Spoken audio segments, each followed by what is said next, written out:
Hello, ẹ̀yin èèyàn mi. Ló máa ṣe kékeré. Wọ́n ní kábíyèsí. Wọ́n ní ṣe ló denounce Ashley pé kì í ṣe ìyàwó òun, pé òun kì í ṣe mọ́ olórí. Wọ́n denounce pé kì í ṣe olórí mọ́ o. Wọ́n ló denounce lọ́sàn-án pé kì í ṣe olórí mọ́. Òun ti rọ̀ ọ́ lóyè, òun kò ń ṣe olórí òun mọ́. Kó kúrò láàfin with immediate effect. Wọ́n náà ti lè kúrò láàfin. Bá ṣe gbọ́ ni o. Bá ṣe gbọ́ o. Kúrò lẹ́ni, kúrò lọ́la, kúrò lẹ́ni kí ló lọ. Àwọn ìtọ́jú ọ̀tọ̀ọ̀rọ̀. Wọ́n ní bẹ́ẹ̀ nǹkan tó ṣẹlẹ̀ là ń sọ yìí. Wọ́n ní kábíyèsí sọ pé òun ti denounce olórí Ashley o. Torí olórí Ashley ó ti ṣe ó ti ṣe accountable. Kò sí nǹkan tí Ashley kò ṣe tán ní ààfin yẹn. Gbogbo atrocity ẹ̀. Wọ́n ní ìtò tí ẹ̀ ṣẹlẹ̀ lọ́wọ́lọ́wọ́ yìí pé bó ṣe ní kí bodyguard ẹ̀ wọ́n ní kó lọ fún Tádéníkáwò ní májèlé jẹ. Ṣé mo sọ fún wa jẹ́ wọ́n ló jẹ́ ó fún ọmọ yẹn ní májèlé. Ibi táṣìírí ti tú. Wọ́n ní kíní yẹn wá láti ọ̀dọ̀ àwọn Láfọ̀gìdì pé wọ́n ní kó lọ fún àrólé kábíyèsí kó lọ fún ní májèlé jẹ. So torí àwọn làwọn fẹ́ ṣe àwọn làwọn fẹ́ pé Ashley ọmọ àwọn ló fẹ́ di olórí láàfin. Nítorí sí tó yẹ pé Naomi ti kúrò láàfin. For now àwọn náà fa okùnfà. Gbogbo bí Naomi ṣe ń sá kúrò láàfin. Àwọn eléṣù yìí náà ni. Àwọn eléṣù yìí náà ni tí kábíyèsí sọ pé òun ni. Pé òun àti wọn.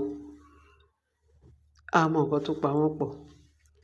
Wọ́n dẹ̀ ní Ashley yìí tó ń sọ yìí pé gbogbo wa náà láti gbọ́ pé ọkọ ẹ̀ wá ń jọ ìpò ló fẹ́ kọ́ àwọn ọmọ òun. Wọ́n ní kábíyèsí ilé tí kábíyèsí gan sign pé kó máa kó wọn lọ. Wọ́n ní Ashley yìí kan náà ló ń ránlẹ̀ ló ń bẹ̀bẹ̀ ló ní láyé. Wọ́n ní kì í ṣe kékeré o. Wọ́n ní wọ́n fa ọ̀rọ̀ yìí débi pé wọ́n ní kábíyèsí sọ pé àgọ́ ńlá àgọ́ tẹ̀tẹ̀. Ìgbà tí kì í ṣe àwọn ọmọ tòun pé kó máa kó nǹkan ẹ̀ lọ.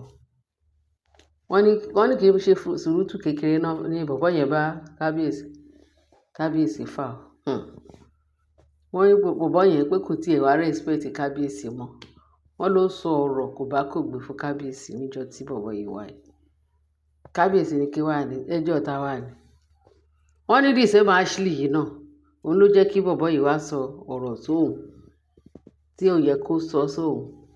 Ashley yìí kan náà ló tún rán bodyguard ẹ̀ pé kán lọ fún wọ́n ní àbúrò Naomi wá láti Láfọ̀gìdì wá fún bodyguard pé kó fún Tádéníkáwò ní nǹkan yẹn jẹ tó jẹ́ pé poison. Wọ́n ní poison yẹn ní pé Ọlọ́run ló yọ ọmọ yẹn ní pé kán pa ọ̀tá Tádé kí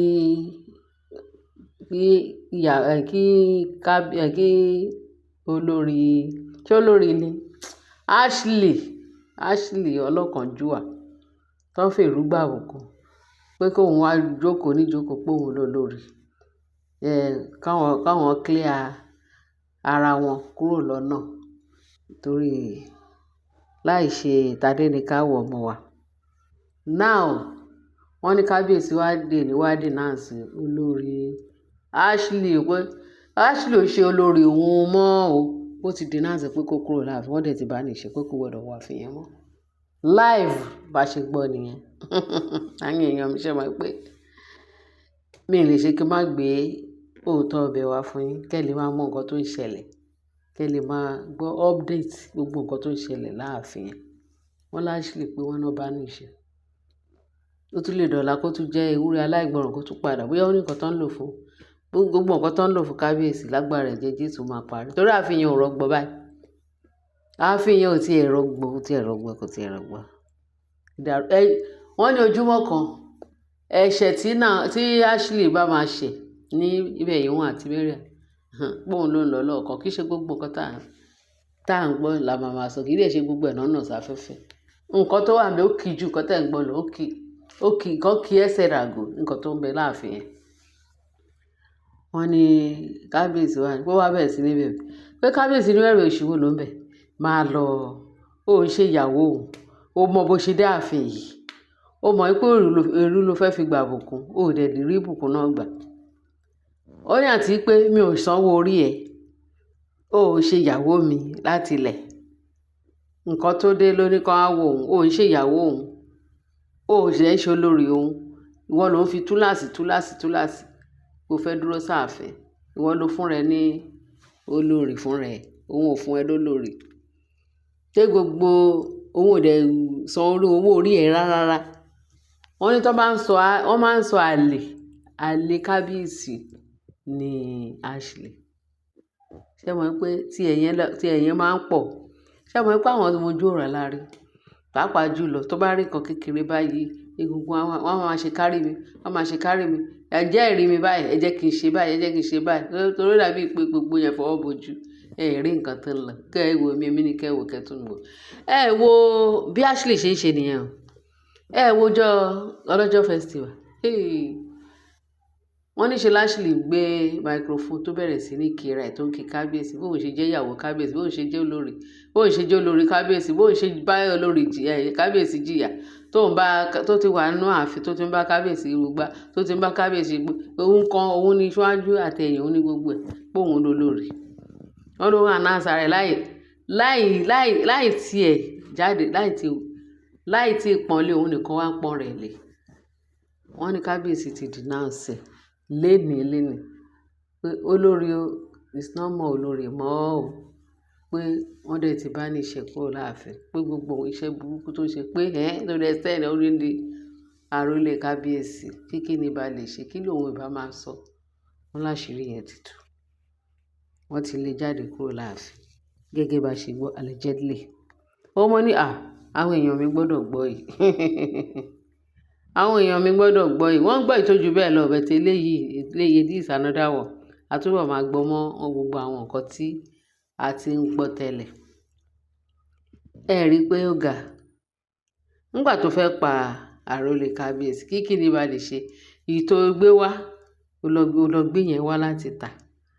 Àṣé kó lè ṣe iṣẹ́ ibi tipátipá òun ló ṣe lọ ra ọmọ. Bó ra ni o, bí ó gbóyún ẹ ni o. A mọ̀ pé wọ́n ní kì í ṣe kábíyèsí lónìí. Eléyìí tí ẹ ti wà glaring. Kò sí awo kan nú awo ìwà, ó ti wà nù tàn pé ọmọ Ashley o, Tadé ni àbí Adémákinwá. Kábíyèsí dáàtú pé kì í ṣe ọmọ òun. Òun ò dẹ̀ prove fún kábíyèsí pé ọmọ kábíyèsí ni. Ó ń fẹnu sọ pé ọmọ kábíyèsí ló dá lọ ṣe DNA. Ó ṣe ó wá ń sá káàkiri. Ó ń gbọ́ ọmọ yẹn sá. So gbogbo ayé ti mọ̀ pé ọmọ yẹn ò ṣe ọmọ kábíyèsí. Ó ní ó dà tó wá gbé lọ sí ọ̀dọ̀ ti ìbílẹ̀ kí gbogbo ayé lè mọ̀. Àwọn tó ń jẹ́ pé gbogbo wọn wà láàfin, gbogbo àwọn olóyè, gbogbo àwọn ìjòyè, kí gbogbo Ilé Ifẹ̀ kan mọ̀ pé ọmọ yìí ọmọ kábíyèsí. Odidi traditional man, ìwọ nílá. Because àṣírí ẹ̀ máa tú ni. Ìgbà tí àṣírí ò tú kọ́, ṣé òun ò tú wá táṣírí ààrẹ? Gbogbo ayé ti mọ̀ pé Adémákinwá yẹn kì í ṣe ọmọ kábíyèsí. Ǹjẹ́ ó tàn burúkú? Wọ́n ní kábíyèsí ti denounce pé kó kúrò láàfin. Wọ́n dẹ̀ ti bá ní ìṣẹ̀ bá ṣe gbọ́ ni. Ẹ̀yin èèyàn mi, mo ní kí n gbé wá sí tí gbọ́ yín. Ní má tún rí èmi tó tún jẹ́ òfófó, ìyẹn ò tí ẹ gbọ́dọ̀ fẹ́ lọ. Mo gbọ́dọ̀ jẹ́ kẹ́ gbọ́ bó ṣe ń lọ. Ẹ ṣé gan bẹ́ ṣe ń tẹ́tí sí wa. Ẹ bá share, ẹ bá like, kẹ́dẹ̀ bá wa subscribe. Ẹ ṣé gan tí tẹ́ fi ń gbọ́ wọn nídìí o. Agbára Kristi Jésù Olúwa wa. Àmín. Bye.